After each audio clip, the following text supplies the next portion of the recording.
Welcome and thank you for joining us for today's HIS Talk webinar, Lessons We've Learned Since Launching Our Cancer Prevention Program.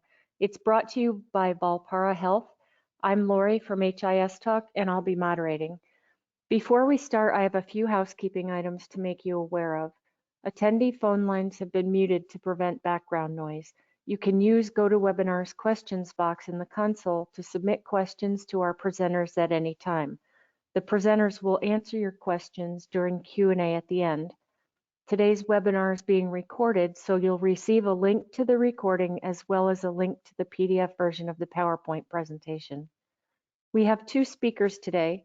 First up will be Al Bonema, MD, who is the Chief Medical Information Officer at Kettering Health. Joining Dr. Bonema will be Chris Yupa, who is the product owner for oncology services and cancer prevention, also at Kettering Health. And with that, I'll turn it over to you, Dr. Bonema. Well, thank you very much. I'm very thankful that we could be here and join the talk today, and thank you for Volpara to bring this to opportunity. And I'm very thankful to we'll be able to introduce Chris Yupa, who will do the majority of the presentation and his outstanding work that he's done at integrating our Epic and Volpara in our cancer service line, oncology service line. Kettering Health is in the Dayton area. We extend basically up to central Ohio on the west and down to the Cincinnati area. We have 13 medical centers, 120 outpatient locations.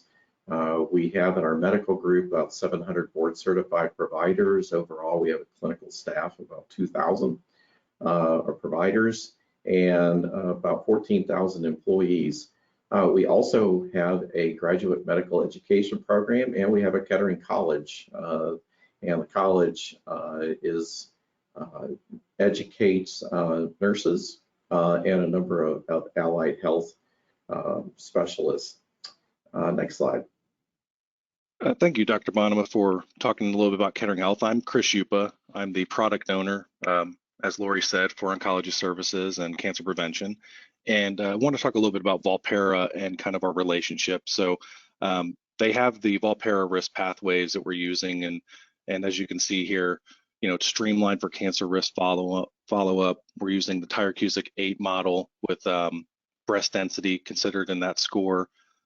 So they're a technology that provides something that our EHR cannot, and that is the return of risk assessments, cancer risk to various models, and receiving those into our EHR.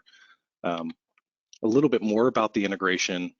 They are fully integrated within Epic, so we send a lot of risk factors out through a family medical interface, and it allows us to leverage things like MyChart for entry of data and collecting it and reviewing it. We have much more efficient workflows in Epic by doing this integration with them, and we're able to get results and really kind of follow up within our tools within our EHR.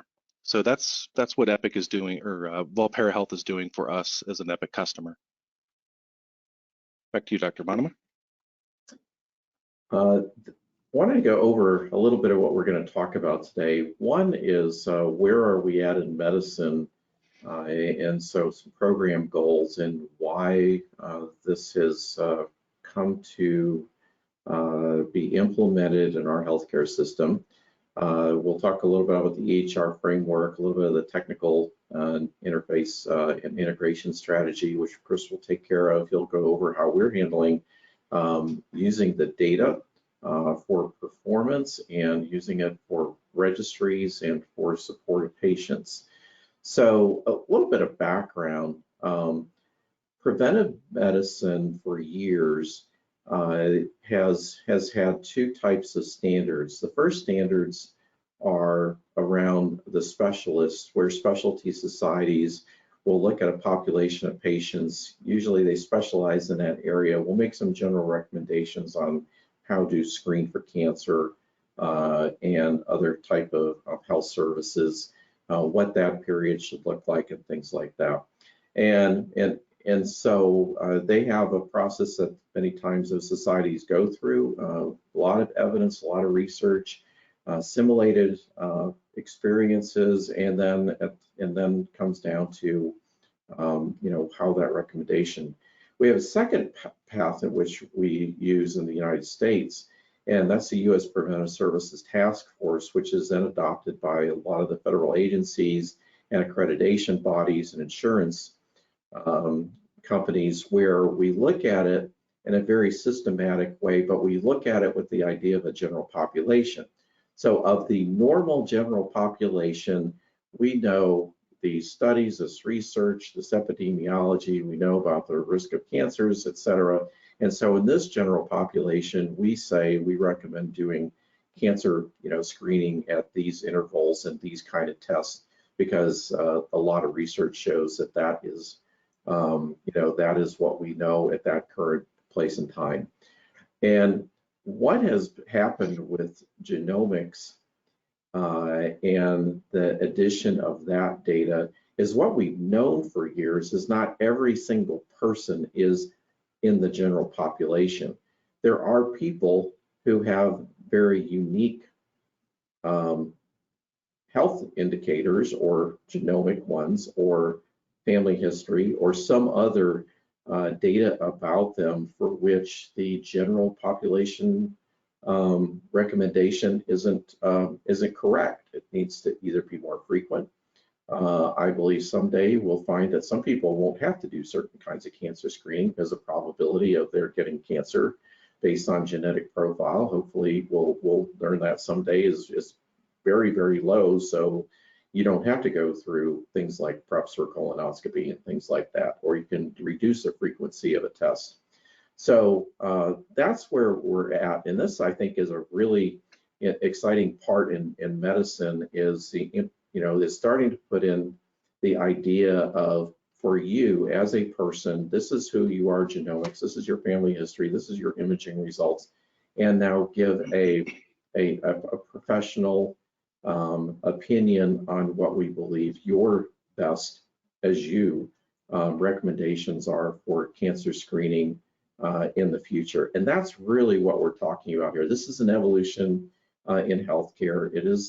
It's what the journey to precision or personalized medicine looks like. These are the kind of things we'll be doing until we reach some desired goal. The tough part is deciding what tests and what frequency after you've determined a risk. And I think that's a critical part here in the performance analytics, is that the data is then available to start watching to see if we have good recommendations. We don't want to overtreat. We don't want to underscreen. We want to start learning to make that more precise. All of it is probabilities. All of it is our best, educated, studied assessment. So that's the background of what we're trying to do here. This is AI. This is advanced analytics. This is what it'll start to look like. Probably diagnosis by diagnosis, or body condition by condition. And what I like most about this is the way in which we've integrated into workflow. This is integrated into our EHR. There's no going back and forth, going to different, different tools. And I think that seamless integration with the evidence, with the analytics, is really those are the conditions of entry, I believe, into actually really getting good decision support and these new methods and new capabilities that are developing in healthcare. Next slide. So the goals are to leverage technology in our EHR, and we want that to happen seamlessly. We want good evidence-based risk scores as best as they are, and I believe good partner companies will continue to have specialists that will continue to enhance and improve that scores. Give clinicians tools, establish the governance. Oh, that's a key one. Putting this into practice, governance is like a condition to be able to disseminate this in a healthcare system. I think physicians individually will adopt these readily because of different areas or expertise or interest, but getting this in a healthcare system is a whole nother challenge. Getting people to trust the data, to trust to use it, establish that workflow, and where's that fit into their practice, and then overall the resources that we're working on to establish that connect the physicians and the patients. Next slide. On our committee, governance committee with Genetic Services Steering Committee, we have radiologists because they have an important part of the data and the expertise, the primary care providers and the breast surgeons, the oncologists, the OBGYN specialists, medical informatics, and then leadership and information systems. So we have clinical leadership involved in oversight and service line leadership involved in oversight. And so this is these people are the ones that are looking at this and bringing this to bear. Next slide. All right, I'm going to turn it over to Chris. All right, thank you. Thank you, Dr. Bonema. So we'll talk about the EHR framework. So this is a little more of the technical stuff here. So Kettering Health, we're utilizing HL7 integrations between Epic and Volpara Health risk pathways to determine the risks. So in the nutshell, it works as any history or risk factors is documented on a patient within a given visit, ER, office visit, imaging visit, whatever it may be. Those factors, demographics and things of that nature, as well as any medical, personal, or surgical history, are captured, and then we interface that information to Volpara's risk engines. And then cancer risk is, the algorithms over there are calculating the risk, and then it returns those scores and recommendations via an interface for the specific model and problem. So once we do get that data, the high-risk patients fall into a high-risk registry, and from that registry, we can identify the patients that are high risk and what they're high risk for, and patients who are deemed to not be high risk after maybe some more fact gathering or update the history, they will fall out of that registry. But that allows us to really use some of the tools that we have in our EHR to monitor those high risk patients and ensure that they are on a preventative care path. So, patient risk scores, demographics, et cetera, are what we mine to then deliver the analytics. This is a overview of Kettering Health's integration data flow. I don't want to spend a whole lot of time on this. You will have access to this afterwards, but this kind of shows you how data is moving through the various servers so that we can get the scores. High level, we have Epic involved. We use Sectra PACS for a PACS system. We have PowerScribe 360 for a radiologist, and then we're using the cloud of the risk pathways and the risk engine to then interface that data back and forth. One other thing I want to point out is the volumetric, not the breast density percentage, but the grade. We are currently using DICOM to receive that score from Volpara into Epic. So all of it is truly integrated into Epic. As far as the patient risk factor inputs, there's a lot going on in this slide, but this is a little example of how we're obtaining those risk factors from the patient's experience. So we can leverage MyChart questionnaires to, find out some history on the patient. They can review the history that we have on file, make updates, and then we can use that information in the visit to review it with them one-on-one and then pull it into the chart as we need to, if there are any updates. And the calculation of the risk, like Dr. Bonema said earlier, we want this to be seamless. So we have in their workflows as they are going through any screening kind of process, whether it be hearing, vision, fall risk, we have a cancer risk assessment portion there where they can take the history, the ethnic background, hormone history, et cetera, all the factors that go in and see which models we have available, who calculated it last, and easily click a button to run that risk assessment. In our breast centers, this is actually something we're looking to automate. So when a certain action occurs within Epic, they've begun the exam, or ended the exam, we can automate this so that the click doesn't have to be, triggered. The system can do that. So we're looking into doing that as well at Kettering. And this is the visibility. So, seamlessly run a risk assessment. Then we want to make it visible to the clinician to know about the risk assessment. So as you can see here, we're looking in Epic at a patient storyboard, and the patient here is elevated, and we can see the recommendations of what they're elevated for, but also some recommendations on what we could do. Maybe it's breast MRI or genetic counseling and testing, things of that nature, as well as some detail around each model and problem and the percentage and the population percentage for that per that model and that problem. We also have NCCN for cancer genetic testing, which is a combination of HBOC, hereditary breast and ovarian cancer, as well as Lynch syndrome. So the NCCN guidelines for that come into here. If the patient meets any of those guidelines, they'll be considered, elevated risk. And then once we've resulted that, we showed you what it looks like for the clinician, the provider in our EHR. This is an example of what it looks like back for the patient. So the patient in their MyChart can see the risk assessment results. They can also see the recommendations, as well as we have the opportunity to send them any kind of education and messages that we can automate through a nightly batch where we can send a message to the patient to give them a little bit more information, some other resources they could go to about genetic testing, things of that nature. So that's kind of the experience there for the patient as well.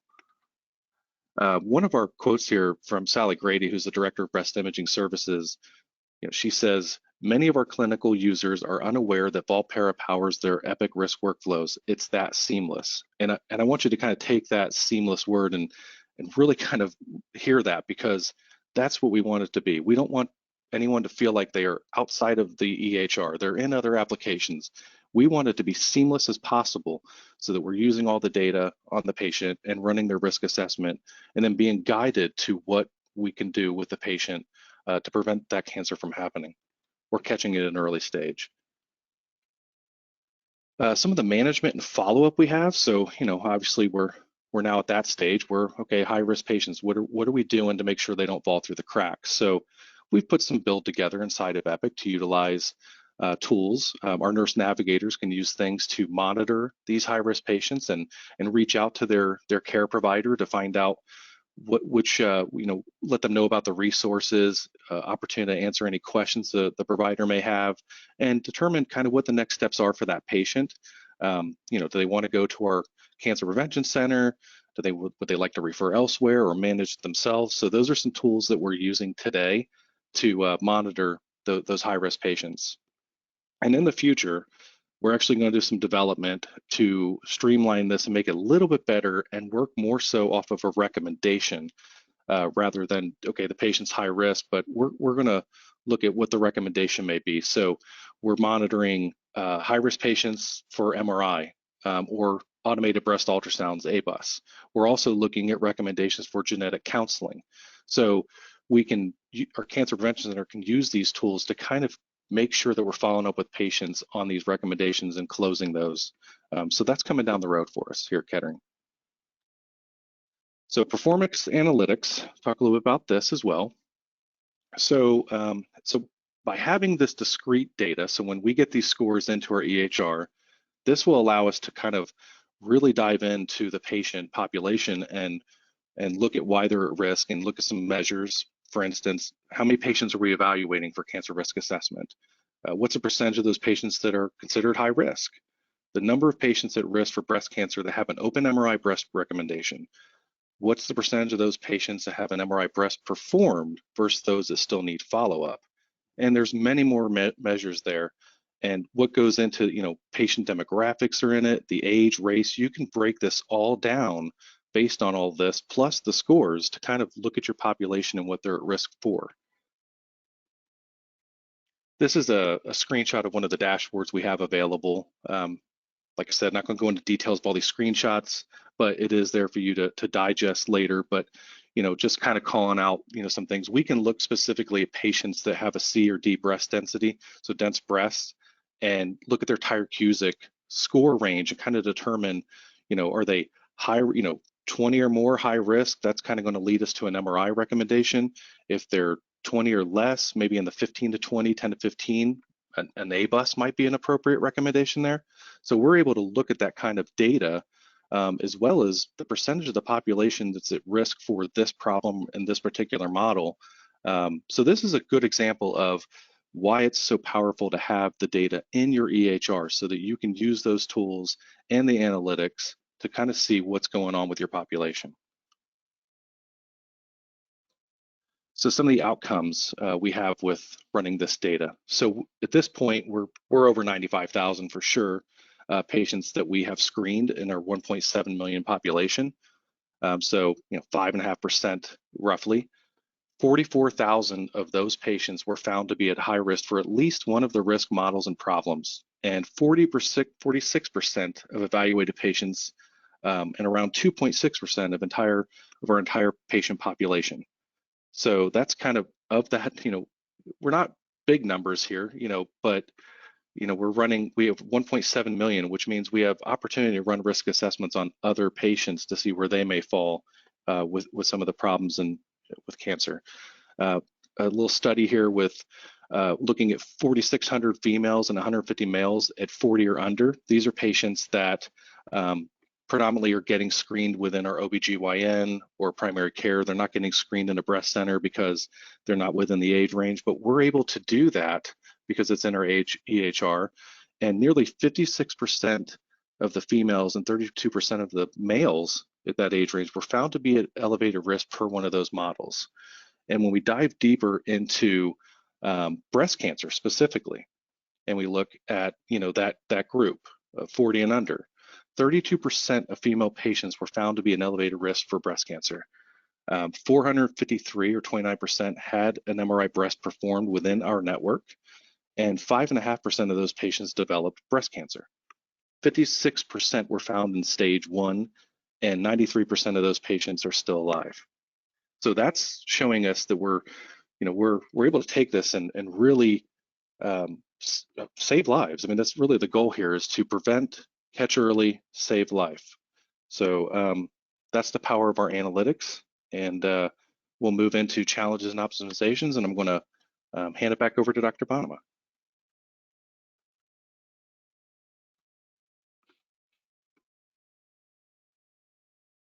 Oh, you're on mute, Dr. Bonnema.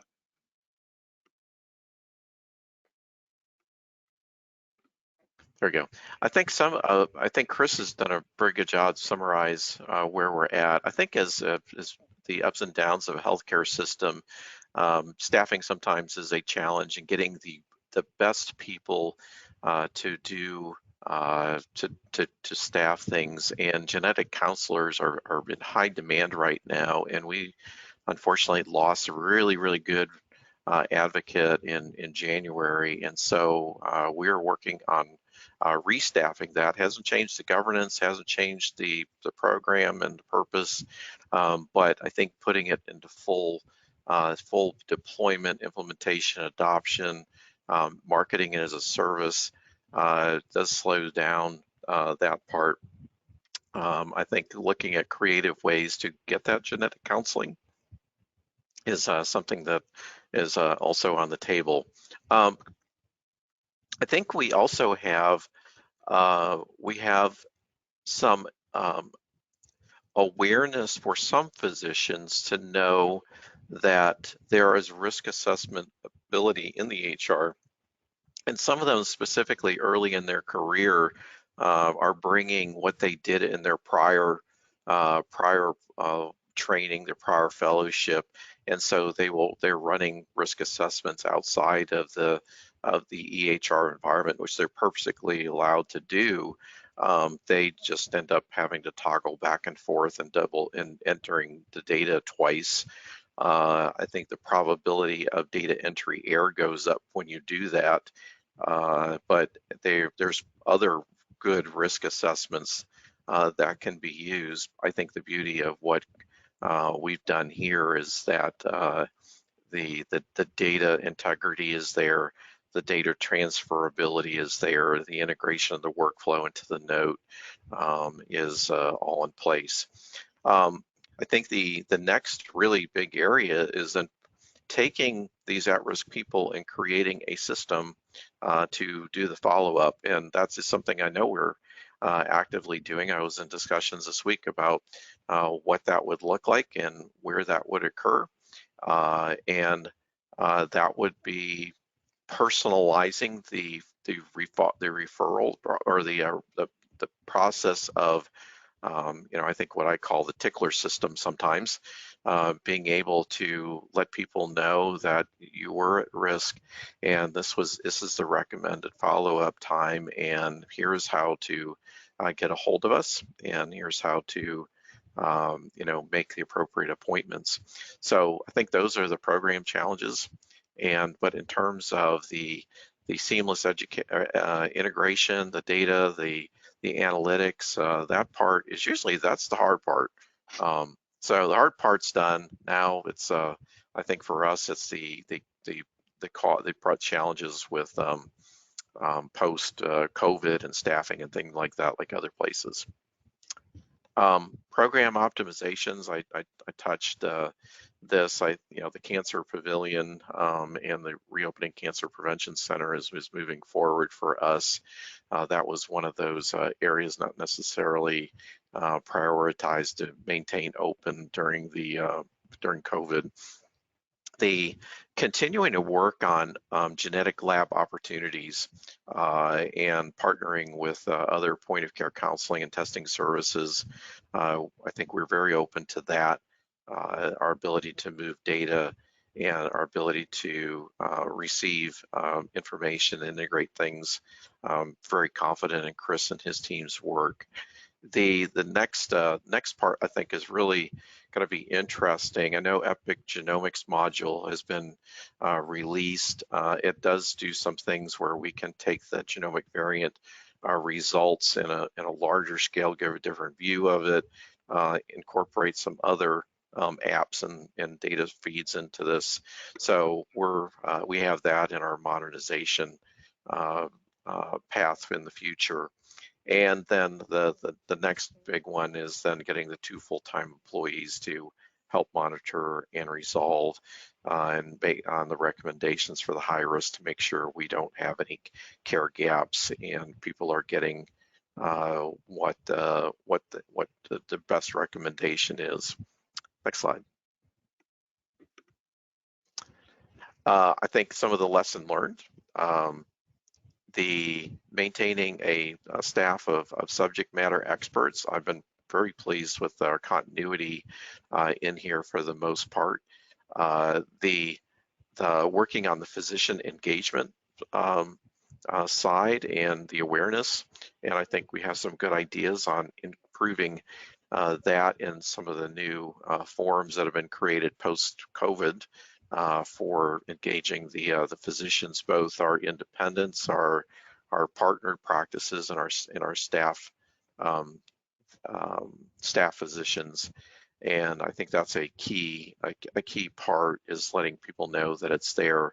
I know there's people who are beginning to understand how to incorporate genomics into their decision making, and so the ability to use genomics with a level of confidence on the recommendations and have that all the technological aspects worked out is I think it'll encourage adoption. I think at this point we're at actually we'll make small iterative technology changes at this point, and I'll tell you, I don't know about many of you, it's very nice to get to a point in the maturity of a module or a workflow where you get to say, I'm just making small iterative changes. And so I think that is, that I'm actually very pleased to say that. And then the raising awareness on the analytical tools, probably more so on what the questions that can be asked of it. I think that's the key, is to know, okay, I have a question about what? Okay, what is the questions? And then this is what you can go get. And then there inevitably, when people start to understand it and use it, you'll get the question behind the question.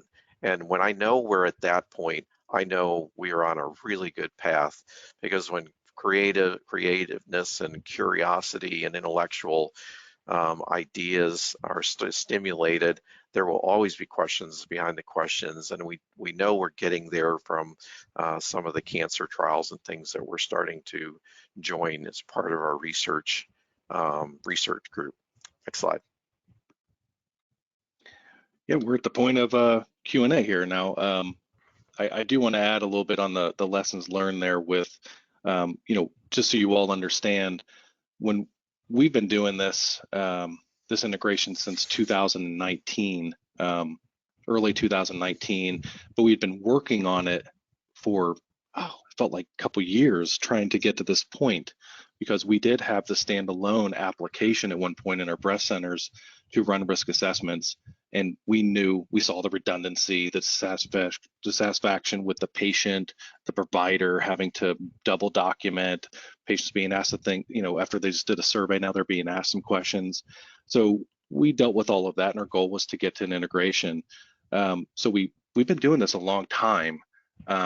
So back to the kind of, looking at what we're doing at Kettering Health in our program, it's not typically like, hey, here you go, now you have everything you need. It's a kind of a build upon, like we were talking about the small iterative changes, get yourself to, milestones and getting to a point where you're able to get risk scores and the scores that you want and validate those scores. And then what else can we do with that? So the journey of it is not quick necessarily, but sharing information like this and networking with one another, we can help each other out with getting there sooner than later. Okay, terrific. Our first question for you, does genomic always need inputs from imaging data, or can genomic be independent of imaging?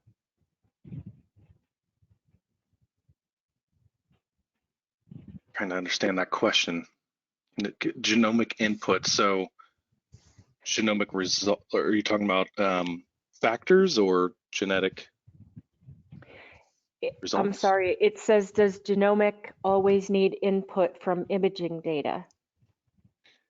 So Chris, I think how we could say is, will the algorithms run with absent of certain data fields? So for example, if I don't have a certain imaging test, will the genetic data still return a probability and a recommendation? Yes, yeah, we don't have, we are running these risk assessments, and these factors are all captured within any visit within our EHR, and those can be run independent of imaging. Okay, thanks. Do you see this solution advancing Kettering's ACO? Dr. Bonnema, I'll let you take that one. We're very early in starting our ACO. We're in our second year. As I think in preventive medicine, where you're going with value-based care, these are the kind of conversations that will make if you're thinking from a population health standpoint and ultimately want to precisely say what that individual needs, and here's the needs of this person, here's their risk, and to do that, I think the addition of genomic data at a point in time becomes a critical part at managing around the margins. We always have death and dying, we always have morbidity, but premature morbidity and identifying of risk, the genetic data is got to be it's going to be on our journey, and there's also going to be a lot of lumps and bumps along the way at incorporating that in. One of the projects that I worked on in the past was being able to do this in the military health system, and one of the goals was so that we would just take and get the genomic data one time per person, because by and large, I should be able to reliably use that. And I think for interoperability and things like that, I think that will be important someday to be able to assimilate their data with what their experience is in their healthcare system, and then what's happening in their daily health. All those together, those data fields, really are where I'll say the nirvana of value-based healthcare is going.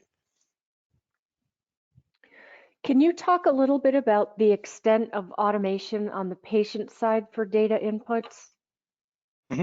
Oh, sure. Yeah, we have some. So when they have an appointment scheduled, we can release a questionnaire to that patient X number of days or a couple weeks prior to that visit, which allows them to start to, capture that information and spend a little time obtaining that information related to their family history. Mostly trying to find out when did aunt have cancer, that kind of thing. So we do have some things like I think Dr. Bonneman had mentioned some ticklers, and they're kind of little patient engagement kind of ways of saying, hey, got something here for you. So we do that currently with our questionnaires. We're also looking to do some other things with, kind of some messaging back to a patient related to their risk assessment, and little reminders and things of that nature. So we could even see some engagement there with to-dos and things like that back in their MyChart account as well. Continuing on that, what is the patient experience like after being identified as a high-risk patient? Yeah, good question. So in our breast centers, we do not have staff to counsel the patient at the time. So when we run a risk assessment, they will receive the results, back in their MyChart. Their physician will receive the results to talk to them.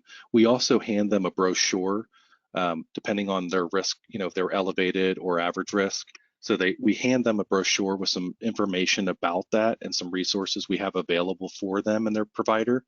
But once they've engaged in the program, what we're doing is we're referring out typically with our Cancer Prevention Center, which we're hoping to get going, here in Q4 of this year. But at that point, there would be kind of the experience would be more with an APP, or nurse practitioner, genetic counselor to go through some more detail and the family history and run a risk assessment again and possibly get to the genetic testing part of it.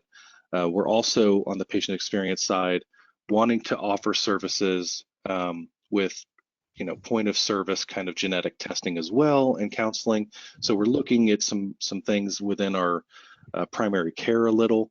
To pilot some things for that, because we often find that the doctor sometimes doesn't know exactly what to do with it. So the experience for the patient typically would go through that referral or onto the next genetic counselor and starting, to have that kind of engagement. And then anything that comes out of that when they're in the program, the preventative, medicine, we'll use our EHR to kind of engage them with appointments and messaging that way and questionnaires, that type of thing. I think in terms of healthcare delivery opportunities, we do discuss this kind of ability in terms of delivering executive medicine, employment, employee health programs, and lifestyle management programs. Because we see those as a part of our portfolio of our ACO or value-based care, and looking at doing more to prevent versus than treat and receive. So I think this kind of ability ends up being in the discussion. Well, do we put that in the suite of things that we offer? Do we do that as a menu item? How does that look like? Is it in the best interest of the patient? Do we have enough evidence, for doing this that it would be worth people's while to do that? There's a lot of fortunately, the conversation's not as complex as it used to be. It's getting a little easier to have those conversations. But I think those are the kind of conversations probably many people here in health systems are also having. Do you find language to be an issue in this process, say for non-English speaking communities? We do have the ability within the MyChart of sending questionnaires in a different language. So I believe that we have that set up to where from different Spanish folks can get that in Spanish versus English. I don't know how much of I don't know how often, but we do have the ability to do that in different languages. Okay. How important was it for you to not deploy standalone solutions for risk assessment and patient management? Well, when we say standalone solutions, I think we're thinking outside of our EHR. So, like for instance, we had the application of what Volpara had before, and that kind of led us in our organization being the size it is, and it's really kind of a lot of redundancy. So we didn't want to dissatisfy the patient or the clinicians capturing that. So using a standalone kind of system outside of our EHR was not something that we wanted to do. We learned from that pretty early on, years and years ago before we did the integration, that even in a breast center, that's a pretty painful process for everyone. So it's very important for us to not use standalone systems. Let me speak to that, because usability for me is probably my #1 trait or a characteristic that I'm looking for.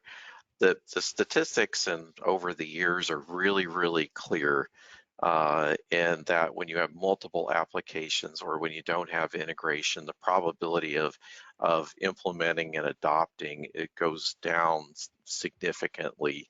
And what you end up doing is you see this great idea and it just never really takes. And this happens over and over and over, all over the place. And so I haven't come out and just explicitly said that we'll never have another application that is not integratable, but it is. If it is, my first question is usually cybersecurity. My second question is can I embed this into the workflow of our caregivers and our clinicians? And if the answer is no, I'm probably pretty discouraged about it at that point. Okay. Next question. Did you have any providers already offering cancer risk assessment before the system-wide approach was identified? And how did you manage the change to this approach? Yes, the answer is yes, we did, and we still do. So it's kind of an ongoing thing with back to marketing and education, and making them aware that they can do these things within the EHR. But yes, we still deal with that. Not initially before we've heard of several applications being used, from freebies to things that were being paid for. So we had other technologies and other security things we had to look at with those doctors running risk assessments outside of the EHR. So we wanted to eliminate that as much as possible, and but it is an ongoing kind of battle, if you will, that we're continuing to educate and communicate that we have these offerings, these services within our EHR, and they don't really need to use those. Okay. How do you deal with discrepancies in risk scores or provider disagreements? Yeah, what the nice thing about the Cancer Prevention Center was that was another resource for providers to go to discuss, those questions about some of that. As far as discrepancies go, if they're, I think part of it is understanding how we're using the models and such. A good example would be Tyrer-Cuzick. That model, do you have breast density, in your factoring on the freebie, or do you have competing mortality turned on or off, things like that? So we run into some of that where they might be running it through IBIS or something like that, and they don't have competing mortality on, and they'll say, hey, they're not high risk according to what I'm doing. How come you're saying they're high risk?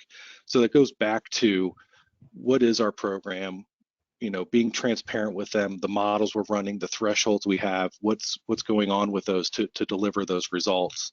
And so we handle it that way through the Cancer Prevention Center. We also have the ability to reach out to Volpara Health. They're very helpful when it comes to some discrepancies where they can take a look at the factors that were involved and kind of help us find any of those discrepancies if there is any, and explain it. And so we leverage them quite a bit as well. Okay, terrific. Well, that was our last question. So with that, we'll conclude the webinar. Thank you to everyone for joining us today, and thank you, Dr. Bonnema and Chris, for the interesting and an informative presentation. Attendees, watch your email for links to the recording of today's webinar, as well as a link to the PDF version of the PowerPoint presentation. We look forward to seeing you at our next HIS Talk webinar. Enjoy the rest of your day. Thank you.